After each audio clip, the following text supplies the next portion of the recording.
Hello నమస్తే అండి, welcome to our channel సలాం సైనిక.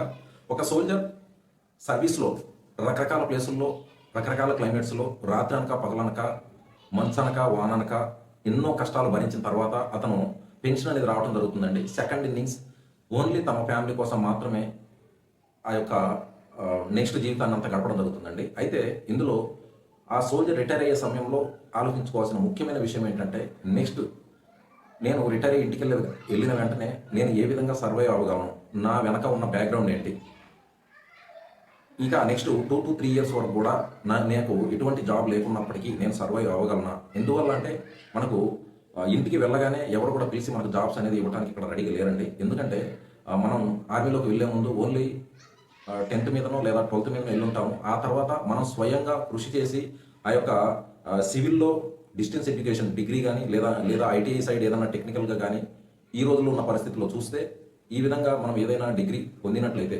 అప్రెంటిస్ చేసినట్లయితే, ఐటీ తరపు నుంచి ఏదైనా చేసినట్లయితే బయటకు వచ్చిన తర్వాత మనం కొంచెం సివిల్లో ఉన్న ఇప్పుడున్న పరిస్థితులతో కొద్దిగా కాంపిటేట్ అవ్వగలమండి. అయితే చాలామంది ఇందులో ఈ వీడియోస్లో కమెంట్ ద్వారా అడగడం జరుగుతుందండి, మన ఆర్మీ గ్రాడ్యుయేట్కి మన స్టేట్స్లో ఉన్న వాల్యూ ఏంటి, ఏ స్టేట్స్లో ఎంతవరకు ఈ యొక్క రిజర్వేషన్ అనేది ఆర్మీ గ్రాడ్యుయేషన్ మీద యాక్సెప్ట్ చేయడం జరుగుతుంది, ఏ స్టేట్లో ఎంతెంత రిజర్వేషన్ ఉంది, దయచేసి చెప్పగలరని చెప్పేసి చివరి 10 రోజుల నుంచి అడగడం జరుగుతుందండి. పాపం ఒక సబ్స్క్రైబర్ అయితే నేను పెట్టిన ప్రతి వీడియోకి కూడా రిప్లైగా అదే అడగడం జరుగుతుందండి. అంటే సో నాకు దాన్ని బట్టి అర్థమైంది ఏంటంటే ఈ ఇన్ఫర్మేషన్ అనేది చాలా అవసరం అనేసి నాకు అర్థమవుతుంది. అందువల్ల నేను కొంచెం బిజీ అయిన తర్వాత కూడా ఈ వీడియో చేయడం జరుగుతుందండి. దయచేసి ఈ వీడియోని ఆఖరి వరకు చూడండి, ఇన్ఫర్మేటివ్గా అనిపిస్తుంది అనుకుంటున్నాను. తప్పకుండా ఈ వీడియో ప్రతి ఒక్క రిటైర్ అవబోయే సోల్జర్కి, రిటైర్ అయ్యి కొత్తగా ఇప్పుడు వచ్చిన సోల్జర్స్ కూడా చాలా ఇంపార్టెంట్ అనేది నా ఉద్దేశం అండి. ఎందువల్ల అంటే ఈ గ్రాడ్యుయేషన్ సర్టిఫికేటే మన జీవితము, దీన్ని యాక్సెప్ట్ చేస్తున్నారు సివిల్లో, దీని మీద నాకు చాలా జాబ్స్ ఉన్నాయేమో అనే అపోహలో చాలా మంది రావడం జరుగుతుంది. అలాంటి వారికి ఇది ఒక గైడ్ మ్యాప్గా మీకు ఉపయోగపడిపోతుందండి ఈ వీడియో అనేది. ప్రతి ఒక్కరూ ఈ వీడియోని మీరు సేవ్ చేసుకోండి. అలాగే ప్రతి ఒక్క ఎక్స్ సర్వీస్మెన్కి అలాగే సర్వీస్ సోల్జర్కి ఈ వీడియోని షేర్ చేయండి. మిగతా స్టేట్స్తో పోల్చుకుంటే మన 2 రాష్ట్రాల రిజర్వేషన్స్ జాబ్ నోటిఫికేషన్స్లో ఎలా ఉన్నాయి, అలాగే ఏ జాబ్ నోటిఫికేషన్లో మనకి రిజర్వేషన్ అనేది ఈ యొక్క ఆర్మీ గ్రాడ్యుయేషన్ సర్టిఫికేట్ అనేది యాక్సెప్ట్ చేయడం జరుగుతుంది, మిగతా స్టేట్స్లో ఎలా ఉన్నాయి రిజర్వేషన్స్ ఎక్స్ సర్వీస్మెన్స్కి అనే విషయాలన్నీ కూడా ఈరోజు నేను మీకు క్లియర్గా ఈ వీడియోలో చెప్పడం జరుగుతుందండి. ఇక వీడియోలోకి వెళ్దాం, లెట్స్. ఓకేనండి, ఇక్కడ మీరు చూడొచ్చు. ముందుగా సెంట్రల్ గవర్నమెంట్ మిగతా స్టేట్స్ అని చూద్దాము. ఎవరెవరికి మన ఆర్మీ ఎక్స్ ఆర్మీ కోటా కింద ఏ జాబ్స్లో ఎంత రిజర్వేషన్స్ ఇస్తున్నారు, అలాగే సెంట్రల్ గవర్నమెంట్ అలాగే యూనియన్ టెరిటరీస్లో కూడా మనం ఈరోజు చూద్దామండి. ఓవరాల్గా ఎక్కడ మనకి ఎక్కువగా ఈ యొక్క రిజర్వేషన్ అనేది ఎక్స్ సర్వీస్మెన్స్కి ఇవ్వడం జరుగుతుంది, అలాగే లీస్ట్ చాలా తక్కువగా ఎక్కడ రిజర్వేషన్ అనేది ఇవ్వడం జరుగుతుంది, ఆర్మీ గ్రాడ్యుయేషన్ సర్టిఫికేట్ అనేది ఎక్కడ వ్యాలిడ్ ఉంది ఎక్కడ లేదనే విషయం క్లియర్గా ఈరోజు తెలుసుకున్నామండి. ముందుగా ఇక్కడ సెంట్రల్ గవర్నమెంట్లో మనం చూసినట్లయితే ప్రతి చోట మ్యాక్సిమం యాక్సెప్ట్ చేయడం జరుగుతుందండి. ఇక్కడ మీరు చూడొచ్చు, ఇక్కడ 10% మనకు ఆర్మీ ఎక్స్ సర్వీస్మెన్స్కి రిజర్వేషన్ అనేది ఇవ్వడం జరుగుతుంది. ముఖ్యంగా ఆర్పిఎఫ్, ఎస్ఎస్సిలో, అలాగే రైల్వేస్లో, సిఏపిఎఫ్, అలాగే ఆర్మీ, వీటన్నింటిలో కూడా ఆర్మీ గ్రాడ్యుయేషన్ అనేది యాక్సెప్ట్ చేయడం జరుగుతుందండి. ఇక నెక్స్ట్ యూనియన్ టెరిటరీస్, ఇక్కడ కూడా యాక్సెప్ట్ చేయడం జరుగుతుంది. 5% రిజర్వేషన్ ఉంది. ఎలాగైతే ఇక్కడ సెంట్రల్ గవర్నమెంట్లో 10% రిజర్వేషన్ ఇస్తున్నారో, ఇక్కడ యూనియన్ టెరిటరీస్ అంటే లడాకు, అండమాన్ నికోబార్, ఈ విధంగా ఏవైతే కొన్ని యూనియన్ టెరిటరీస్ ఉన్నాయో వీటన్నిటిలో కూడా ఈ యొక్క రిజర్వేషన్ అనేది ఇవ్వడం జరుగుతుందండి. వీటిల్లో రిజర్వేషన్ అనేది సెంట్రల్ గవర్నమెంట్కి ఎలా ఇచ్చున్నారో అలాగే ఇవ్వడం జరుగుతుంది అన్నింటిలో కూడా. ఇక నెక్స్ట్ మీరు ఇక్కడ గమనించినట్లయితే ఎన్సిటి ఢిల్లీ అండి. ఢిల్లీలో కూడా అన్ని చోట్ల కూడా ఈ ఆర్మీ సర్టిఫికేట్ అనేది యాక్సెప్ట్ చేయడం జరుగుతుంది. ఆర్మీ గ్రాడ్యుయేషన్ సర్టిఫికేట్ 5% రిజర్వేషన్ ఇవ్వడం జరుగుతుంది. ఇక్కడ మీరు చూడొచ్చు, సెంట్రల్ గవర్నమెంట్ ఏ విధంగా పాలసీ ఇచ్చిందో అదే పాలసీని ఇక్కడ కూడా మెయింటైన్ చేయడం జరుగుతుంది. వెస్ట్ బెంగాల్లో అన్నింటిలో కూడా ఈ యొక్క సర్టిఫికేట్ అనేది యాక్సెప్ట్ చేయట్లా. 2% మాత్రం ఇక్కడ రిజర్వేషన్ ఉంది. నోటిఫికేషన్ బట్టి, అందులో ఇచ్చిన టర్మ్స్ అండ్ కండిషన్స్ బట్టి యాక్సెప్ట్ చేయడం జరుగుతుంది. మరీ ముఖ్యంగా పోలీస్ అండ్ డిఫెన్స్లో మాత్రమే ఈ సర్టిఫికేట్ అనేది యాక్సెప్ట్ చేయడం జరుగుతుందండి. ఇక నెక్స్ట్ మీరు చూస్తే మధ్యప్రదేశ్ అండి. మధ్యప్రదేశ్లో ఈ యొక్క రిజర్వేషన్ అనేది చాలా బాగా ఇవ్వడం జరిగింది.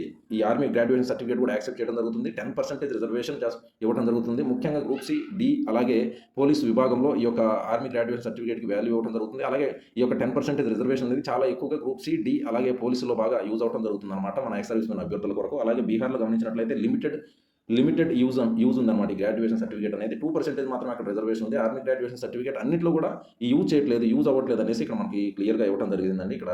ఇక నెక్స్ట్ ఉత్తరప్రదేశ్ చూసినట్లయితే ఉత్తరప్రదేశ్లో కూడా 5% రిజర్వేషన్ ఇవ్వడం జరుగుతుంది. లిమిటెడ్ యాక్సెప్టెన్స్ చేయడం జరిగిందండి. ఇక్కడ 5% రిజర్వేషన్ సమ్ జాబ్స్కి మాత్రమే ఈ ఆర్మీ గ్రాడ్యుయేషన్ అనేది యాక్సెప్ట్ చేయడం జరిగిందండి, అన్నిట్లో కాదు. ఇక నెక్స్ట్ చూసినట్లయితే రాజస్థాన్లో చాలా తక్కువ పర్సెంటేజ్ రిజర్వేషన్ అనేది ఇవ్వడం జరిగింది. ఇక్కడ మీరు చూడొచ్చు. అయితే సమ్ జాబ్స్ అంటే కొన్ని పోస్టులకు మాత్రమే ఈ యొక్క యాక్సెప్టెన్స్ ఆర్మీ గ్రాడ్యుయేషన్ యాక్సెప్ట్ చేయడం జరిగింది. హయ్యర్ పోస్టులకు అయితే అసలు లేదు. గ్రూప్ డి జాబ్స్కి మాత్రం కొన్నిటికి యాక్సెప్ట్ చేయడం జరిగింది. అలాగే పోలీస్ వ్యవస్థలో కూడా యాక్సెప్ట్ చేయడం జరిగింది అనమాట. నెక్స్ట్ హర్యానా చూస్తే వైడ్లీ అనమాట. బాగానే ఇక్కడైతే ఓవరాల్గా ఎక్స్ సర్వీస్మెన్ ఏదైతే ఆర్మీ గ్రాడ్యుయేట్ సర్టిఫికేట్ యాక్సెప్ట్ చేయడం జరుగుతుంది. 7 to 10% అంటే 7% వేసుకోండి. రిజర్వేషన్ అనేది ఇక్కడ పక్కాగా ఉంది. అన్ని జాబ్స్లో కూడా ఈ గ్రాడ్యుయేషన్ సర్టిఫికేట్ మాక్సిమం యాక్సెప్ట్ చేయడం జరుగుతుంది. ఇక నెక్స్ట్ చూద్దామండి పంజాబ్లో చూస్తే అన్ని చోట్ల కంటే ఎక్కువగా రిజర్వేషన్ అనేది పంజాబ్లో ఇవ్వడం జరుగుతుంది. ఆర్మీ గ్రాడ్యుయేషన్ సర్టిఫికేట్ కూడా యాక్సెప్ట్ చేయడం జరుగుతుంది. ప్రతి జాబ్లో కూడా వారికి 13% అనేది అన్నింటిలో కూడా అది ఇది అని లేకుండా ప్రతి నోటిఫికేషన్లో కూడా యాక్సెప్ట్ అనేది చేయడం జరుగుతుందండి. అలాగే మహారాష్ట్ర ఒకసారి గమనించినట్టయితే మహారాష్ట్రలో కూడా 5% ఈ యొక్క ఎక్స్ సర్వీస్మెన్ కోటా అనేది ఉంది. ఆర్మీ గ్రాడ్యుయేషన్ సర్టిఫికేట్ యాక్సెప్ట్ చేయడం జరిగింది. అలాగే ఈ జాబ్స్ పోలీస్ శాఖలో అలాగే గ్రూప్ సి డీలలో కూడా ఈ ఆర్మీ గ్రాడ్యుయేషన్ సర్టిఫికేట్ అనేది యాక్సెప్ట్ చేయడం జరుగుతుంది. అలాగే కేరళ చూసినట్టయితే ఆర్మీ గ్రాడ్యుయేషన్ సర్టిఫికేట్ అక్కడ కూడా ప్రతి నోటిఫికేషన్లో యాక్సెప్ట్ చేయడం జరుగుతుంది. 5% రిజర్వేషన్ ఉంది. పబ్లిక్ సర్వీస్ కమిషన్లో కూడా ఈ గ్రాడ్యుయేషన్ సర్టిఫికేట్ అనేది యాక్సెప్ట్ చేయడం జరుగుతుందండి. ఇక కర్ణాటకలో చూసినట్లయితే ఇక్కడ కూడా చాలా బాగా ఈ ఆర్మీ గ్రాడ్యుయేషన్ సర్టిఫికేట్ పర్ఫార్మెన్స్ ఉండిందండి. అలాగే ఇక్కడ మీరు చూసినట్లయితే ప్రతి జాబ్ నోటిఫికేషన్లో ఈ ఆర్మీ గ్రాడ్యుయేషన్ సర్టిఫికేట్కి యాక్సెప్ట్ చేయడం జరిగింది. 5% రిజర్వేషన్. అలాగే పబ్లిక్ సర్వీస్ కమిషన్లో కూడా ఈ ఆర్మీ గ్రాడ్యుయేషన్ అనేది యాక్సెప్ట్ చేయడం జరుగుతుందండి. అలాగే తమిళనాడులో కూడా చాలా మంచి reservation 5% reservation graduation certificate accept చేయడం జరుగుతుంది. అన్నింట్లో కూడా అన్ని విభాగాల్లో కూడా ఇక్కడ కూడా ఈ యొక్క ఆర్మీ కోట అనేది యాక్సెప్ట్ చేయడం జరుగుతుంది. ఆర్మీ గ్రాడ్యుయేషన్ సర్టిఫికేట్ కూడా యాక్సెప్ట్ చేయడం జరుగుతుంది. ఇక తెలంగాణ చూసినట్లయితే తెలంగాణలో 2% మాత్రమే రిజర్వేషన్ ఉందండి. ఇది రామారావు గారి దయ వల్ల మనకి 5% నుండి 2%కి తగ్గించి మనకి ఎంతో ఆశీర్వాదం అనేది అప్పటి ప్రభుత్వంలో అందించడం జరిగిందండి. నేను ఇక్కడ ఎవరిని బ్లేమ్ చేయట్లేదండి. ఏది ఏమైనా మనం రాజకీయ పరంగా వెళ్ళకూడదు. ఆ రోజుల్లో ఉన్న పరిస్థితిని బట్టి అప్పుడు ఆ పోస్టులు ఫిల్లప్ కాకపోవటం వల్లనే ఈరోజు మనం ఈ పరిస్థితికి వచ్చామని నా ఉద్దేశం అండి. అందువల్లనే ఈరోజు 2%కి మన యొక్క రిజర్వేషన్ కుదించడం జరిగింది. ఈరోజు మనకు 2% మాత్రమే మన తెలుగు రాష్ట్రాల్లో రిజర్వేషన్ అనేది ఉంది.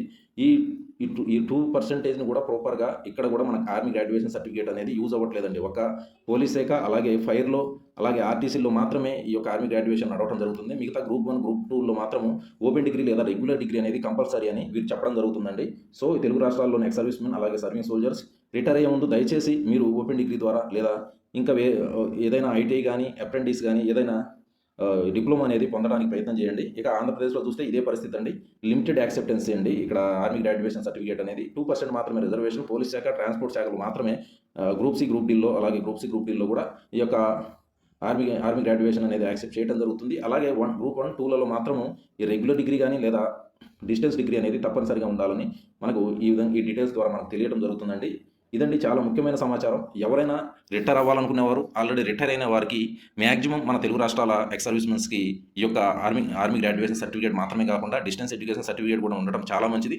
దాంతోపాటు మనలో ఈ పట్టుదల అనేది ఉండాలండి. మనం జాబ్ సాధించాలనే పట్టుదల ఉండి కనీసం 1 సంవత్సరం పాటు ఈ కోచింగ్కి వీటికి మనం ఇవ్వగలిగితే అప్పుడు మాత్రమే ఈ జాబ్ని పొందగలే అవకాశం ఉందండి. ఎందువల్ల అంటే మనకు ఓన్లీ 2% మాత్రమే రిజర్వేషన్ ఉంది కనుక ఎంతో కాంపిటీషన్ ఇచ్చిన తర్వాత మాత్రమే ఈ జాబ్ను పొందే అవకాశం ఉంది అండి. నాకు తెలిసిన చాలామంది ఎక్స్ సర్వీస్మెన్స్ గత 4 సంవత్సరాల నుండి ప్రయత్నిస్తున్నప్పటికీ ప్రాపర్గా కోచింగ్ లేని కారణంగా వారు ఇప్పటికీ ప్రయత్నంలో ఉన్నారు కానీ సక్సెస్ అవ్వలేదండి. సో దీన్ని బట్టి మీరు అర్థం చేసుకోవాల్సింది ఏంటంటే నిజంగా జాబ్ సైడ్ ఏదైనా బ్యాంక్ సైడ్ కానీ లేదా రైల్వే సైడ్ కానీ సివిల్ సైడ్ కానీ ఒక జాబ్ కావాలనుకుంటే తప్పకుండా పట్టుదలతో ఇంటి నుండి ఒక 2 సంవత్సరాలు సంవత్సరం కూడా దూరంగా ఉండి ప్రయత్నిస్తే తప్పకుండా జాబ్ని పొందగలండి.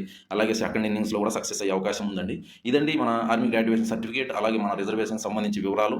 ఇంకా ఏవైనా డీటెయిల్స్ మీరు తెలుసుకోవాలనుకుంటే తప్పకుండా మన కమెంట్స్ ద్వారా తెలియజేయండి. తప్పకుండా మరో వీడియోలో నేను ఈ ఇన్ఫర్మేషన్ ఇవ్వడానికి ప్రయత్నం చేస్తానండి. ఇదండి వీడియో. ప్రతి ఒక్క ఎక్స్ సర్వీస్మెన్కి షేర్ చేయండి. అలాగే ఇలాంటి అప్డేటెడ్ వీడియోస్ కోసం తప్పకుండా మన ఛానల్ని సబ్స్క్రైబ్ చేసుకోండి. Thank you for watching this video. జై హింద్.